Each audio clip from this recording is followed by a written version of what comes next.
అన్న 10 రూపాయలే, 10 రూపాయల నా గోంగూర. అయ్యో 5 రూపాయల. ఈ రైతు బతుకు తెలుసా అనే? ఈ రైతు పత్తి బండి ఇచ్చినా, మిర్చి బండి ఇచ్చినా, చెనక్కాయ బండి ఇచ్చినా, ఏం బండి ఇచ్చినా ఏం ఫలితం ఉంది రైతు కాడ? రైతు బాధ తెలుసానే అన్నా? ఇది ఒకటి తెలుసా? రైతు బాధ తెలుసా?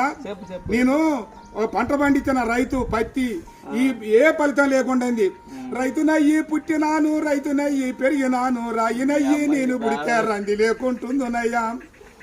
పత్తి పంట నేను ఏతే మిత్తి కన్నా ఎల్లలే. ఏం బతుకు ఏం బతుకు ఈ రైతు బతుకు చూడరా, ఏం బతుకు ఏం బతుకు. అరే మిర్చి పంట నేను ఏతే ఖర్చులన్నా బూడలే.